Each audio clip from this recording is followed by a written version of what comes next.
காலம் கிரகங்கள் கையில் உண்மை ஜோதிடத்தை உலகிற்கு எடுத்துக் கூறும் உங்கள் புதிய வரலாறு டிவி. வணக்கம். ஓம் சாய்ராம். குருவே நமக. உலகம் முழுக்க பரவியிருக்கின்ற புதிய வரலாறு டிவி மற்றும் அஸ்ட்ரோ சாய் செல்வம் யூடியூப் நேயர்கள் அனைவருக்கும் மதுரை ஜோதிடர் சாய் செல்வத்தின் இனிய வணக்கங்கள். வாழ்க வளமுடன். இன்னைக்கு நம்ம பார்க்க போகிற பதிவு எப்பொழுதும் போல பெண் ஜாதகத்தில் சூரியன் செவ்வாய் இணைந்தால் அது குற்றமாகும் என்ற கருத்து நிலவி வருவதற்கு ஒரு விளக்கத்தை கொடுப்பதற்காக அனைத்து லக்னங்களுக்கும் சூரியன் செவ்வாய் 12 இடங்களிலும் இருந்தால் என்ன பலன் என்பதை சொல்லி வருகிறேன். இன்றைக்கு செவ்வாயின் ஸ்திர ராசியான விருச்சிக லக்னத்திற்கு இந்த சூரியனும் செவ்வாயும் இணைந்து 12 பாவங்களை லக்னத்திலிருந்து 12ஆம் இடம் வரைக்கும் இருந்தால் என்ன பலன் என்பதை இங்கே தெளிவாக விளக்கலாம். பொதுவாகவே ஒரு வார்த்தையில் ஜோதிடத்தில் பதில் இல்லை. அது பெரிய தவறாகும். இதில் பலனே பார்க்க முடியாது. அதை ஒரு கிரகம் இருக்கிற இடம், அந்த இருக்கிற இடத்த அதிபதியோட நிலை, யார் எந்த கிரகம் அதோட தொடர்பு வருது, அதாவது பார்க்குது, சேர்ந்திருக்கிறது அப்படிங்கிற அமைக்கெல்லாம் இருக்குதுங்க. எல்லாத்தையும் பார்த்து தான் நம்ம சொல்லணும். தோஷமோ யோகமோ அந்த தசை அங்கே வரணும். அப்போ தான் அந்த நன்மையோ தீமையோ செய்யும். அது வராமல் இருந்தால் அந்த பிரச்சனையும் இல்லை. இப்படிலாம் ஏகப்பட்ட நுணுக்கமாக இருக்கிற விஷயங்களில் எடுத்த கவுத்தம் சொல்கிறதுல பிரயோஜனமே கிடையாதுங்க. இந்த வீடியோவில் பார்க்கறதுக்கு முன்னாடி அஸ்ட்ரோ சாய் செல்வம் புதிய வரலாறு டிவி அதில் வர்ற அந்த சேனல்களை சப்ஸ்கிரைப் பண்ணுங்க. அப்போ தான் அடுத்தடுத்து வர்ற வீடியோக்கள் வரும். தயவுசெய்து சப்ஸ்கிரைப் பண்ணுங்க. இப்போ வீடியோவில் போவோம். விருச்சிக லக்னம், விருச்சிக ராசி அல்லது லக்னம் வச்சுக்கோங்களேன். விருச்சிக ராசி. இப்போ இங்கே சூரியன் செவ்வாய் இருக்குது. செவ்வாய் விருச்சிகத்துக்கு அதிபதி, சூரியன் 10ஆம் அதிபதி. அப்போ ஜாதகர் அதிகாரமாக இருப்பார். சூரியன் செவ்வாய் சகோதரன் அதிகாரமாக இருப்பார். அது 3ஆம் இடம் சனி, 3ஆம் இடம் சகோதரம், அதோட நிலையை வைத்து சாதகர் அதிகாரமாக இருப்பார் சொல்லணும். அதுபோக தொழில் சிந்தனை இவருக்கு இருக்குன்னு சொல்லணும். 10ஆம் அதிபதி தொழில் சிந்தனை இருக்கும். அப்பாவை பற்ற நினைப்புகள் இங்கே இருக்கும். அப்படியே அற்புதமாக நம்ம பலனை சொல்லலாம். சனி பார்த்தால் கெடுதல், குரு சுக்கிரன் போன்ற கிரகங்கள் பார்த்தா நன்மை. 2ஆம் இடம் சூரியன் செவ்வாய் வாக்கில் கடுமை, அதிகாரமாக பேசுவார் அப்படின்னு சொல்லிட முடியாது. குரு எல்லாம் பார்த்துட்டா தேவைக்கான அதிகாரம் இருக்கும். எந்த நேரம் அதிகாரம், வெட்டி அதிகாரம் இருக்காது. சனி பார்த்தால் வெட்டி அதிகாரம், இவ்வளோதான். 3ஆம் இடம் சூரியன் செவ்வாய். இங்கே செவ்வாய் உச்சம்.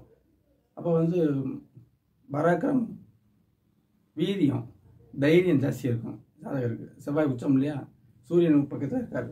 இப்போ தொழிலமைப்பில் அவர் தைரியமாக செயல்படுவார் சொல்லலாம். சகோதரர் 3ஆம் இடம், அங்கேயும் காரோகோனாசஸ் அப்படிங்கிற அமைப்பு. செவ்வாய் 3ஆம் இடத்துக்கு அதிபதி, முள்ள இருக்கக்கூடாது அப்படி சொல்லுவாங்க.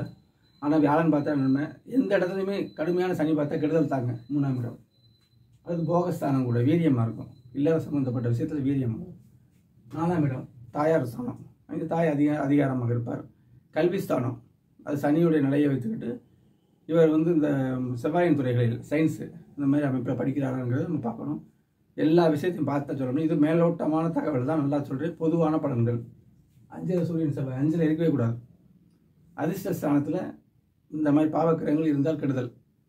அப்போ ஆண் வாரிசுக்கு தடை இருக்கும். அப்போ குருவோட நிலையை வச்சு நம்ம சொல்லணும். எதையுமே ஒரே வார்த்தையில் சொல்கிறோன்னா பார்த்தீங்களா, இதை பார்க்கணும் மற்றதையும் பார்க்கணும் சொல்கிறோம்னா அந்த இதுதான் அப்படி தான் சொல்லிடுமே பார்க்க முடியும். 5ஆம் இடம் 6 சூரியன் செவ்வாய். 6ஆம் இடத்துக்கு லக்னாதிபதி போகக்கூடாது. 6ஆம் இடம்னா கடன், எதிரி, வம்பு வழக்கு அவரே தெளிக்கிறார், ஜாதகரே தெளிக்கிறார். ஏன்னா லக்னத்துக்கும் 6ஆம் இடத்துக்கும் அதிபதி இல்லையா. 6ஆம் இடம் தொடர்பே பண்ணக்கூடாது. ஆனால் வெளிச்சம் வந்துருச்சுன்னு வச்சுக்கோங்களேன், ரியல் எஸ்டேட் போன்ற இடங்கள்ல வேலைக்கு இருப்பார். ஜாதகம் சத்தா இருந்தால் தொழிலே பண்ணுவார். அப்படின்னு பார்த்துக்கிறோம். அப்பாவும் எதிரியாவார். அப்பாவை பற்றி ஒரு எதிரான சிந்தனைகள் இருக்கும்னாலும் சனி பார்த்தா தான் அப்படி இருக்கும். குரு பார்த்துட்டா எந்த தோஷமும் கிடையாது. 7ஆம் இடத்தில் சூரியன் செவ்வாய். மனைவியுமே அதிகாரம் மிக்கவராக இருப்பார். இவர் லக்கணத்தையே அந்த சூரியன் செவ்வாய் பார்க்க முடியல, இவர் அதிகாரம் இல்லாமல் இருப்பார், உள்ளவராக இருப்பார். இப்படிப்பட்ட இது பெண் ஜாதகம் இல்லையா, பெண் ஜாதகம். ஆண் கணவன் அப்படிப்பட்டவராக இருப்பார். சூரியன் செவ்வாய் அதிகாரமாக இருக்கும். பெண்ணுமே அதிகாரம் உள்ளதாக இருக்கும். இப்படி தாங்க. அப்போ 7ஆம் இடத்துல சூரியன் செவ்வாய் வெளிச்சம் அனுப்பிச்சு வச்சுக்கோங்களேன். சுக்கிரனோட நிலையை வச்சு கணவன் ரியல் எஸ்டேட்டு, இன்ஜினியரிங் இந்த மாதிரி இருப்பார் அப்படின்னு நம்ம சொல்லலாம். 8ஆம் இடத்துல சூரியன் செவ்வாய். 8க்கு போகவே கூடாது. 8ஆம் இடத்துல மறையவே கூடாது. லக்னாதிபதி 8ல் மறைஞ்சால் முடங்கி போனவர்னு அர்த்தம். குரு பார்த்தாலுமே ஒரு தரத்துக்கு 2 தடவை சேர்ந்து செய்வார். 8ங்கிறது போகக்கூடாது. அது வந்து மறைவு ஸ்தானம் இல்லையா, அப்பாவுக்குமே நல்ல பலன் இல்லை. 8 வெளிச்சப்பட்டுச்சுன்னு வச்சுங்களேன், வெளியில் அதாவது வெளியில் போய் பிழைக்கிறதுக்கு ஆர்வம் வரும், துல்லியமாக சொல்லலாம். 9ஆம் இடத்துல சூரியன் செவ்வாய், 9ஆம் இடம் அதாவது பாக்கியஸ்தானம், அங்கே செவ்வாய் நீசம் ஆகிறாரு, சூரியனும் நட்பு நிலை தான். 9ஆம் அதிபதியை வச்சுக்கிட்டு அப்பா வந்து என்ன தொழில் பண்ணுறாரு அப்படின்னு சொல்லலாம். பாக்கியஸ்தானத்தில் செவ்வாயெலாம் இருக்கக்கூடாது. லக்னாதிபதி 9ல் இருக்கிறது வெளிச்சப்பட்டால் ஒன்று, வெளிச்சம் இல்லைன்னு வச்சுங்களேன் பாக்கியத்தை குறைக்கும் அப்படிங்கிற அமைப்பு தான்.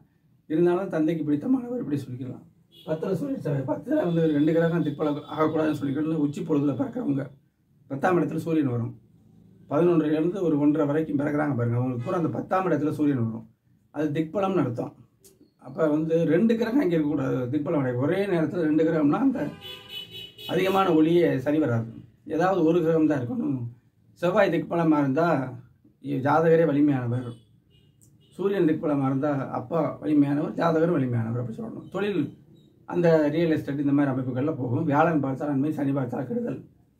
11 சூரியன் செவ்வாய், மூத்த சகோதரர் அதிகாரமாக இருப்பார். லாபம் தான். 11ஆம் இடத்துல எந்த கிரகமே கெடுதல் பண்ணாதுங்க, அது வந்து நல்ல இடம், லாபங்கள். அப்போ இந்த ரியல் எஸ்டேட் அமைப்புகளில் வரலாம், அரசு வேலையில் லாபங்கள் வரலாம், இப்படி அரசு சார்ந்த விஷயங்களில் லாபம் வரலாம். 12 சூரியன் செவ்வாய், 12 வந்து செவ்வாய் சுபத்துவம் தான், சூரியனுக்கு நீசம். அப்போ வந்து விரயம், அதாவது ஜாதகரை விரயம் எண்ணம் கொண்டவராக இருப்பார்.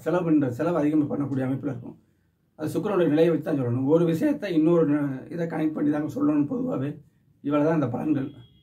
அப்போ இதில் எங்கிட்டு மாங்கலி தோஷம் வருது? மாங்கலி தோஷம் வருவதாக இருந்தால் சுக்கிரன் கெட்டு போகணும், சூரியன் செவ்வாய் சேர்ந்த இடத்த சனி பார்க்கணும். இப்படிப்பட்ட அமைப்புக்கு வரும் பொழுது அது தந்தையாருக்கும் கெடுதலாக வரும், கணவனுக்கும் கெடுதலாகிறது. அது உள்ள ஆராய்ந்து தான் நம்ம சொல்லணும். எல்லா இதையுமே போட்டவங்க சொல்லக்கூடாது. நாளைக்கு வந்து தனுசு லக்னத்துக்கு சூரியன் செவ்வாய் சேர்ந்தால் 12 இடங்கள் இருந்தால் என்ன பலன் என்பதை தெளிவாக பார்ப்போம். தனிப்பட்ட முறை ஜாதக பலன் வேண்டுவோர் இந்த வாட்ஸ்அப்புக்கு தொடர்பு கொள்ளுங்க. கிரக வழக்கத்தோட அடிப்படை ஜாதகத்தை கணிச்சுக்கிட்டு, தசாபத்தியை கணிச்சுக்கிட்டு, கோல்சாரத்தை இணைச்சு அற்புதமாக பலனை நீங்கள் தெரிந்து கொள்ளலாம். எந்த கேள்வியாக இருந்தாலும் கட்டண முறையில். இந்த அசுரசாயி செல்வம், புதிய வரலாறு, தெய்வ கடாட்சம்னு ஒரு புது சேனல், எல்லாமே பாருங்கள், சப்ஸ்கிரைப் பண்ணுங்கள், லைக் பண்ணுங்கள், ஷேர் பண்ணுங்கள். நன்றி, வணக்கம், வாழ்க வளமுடன்.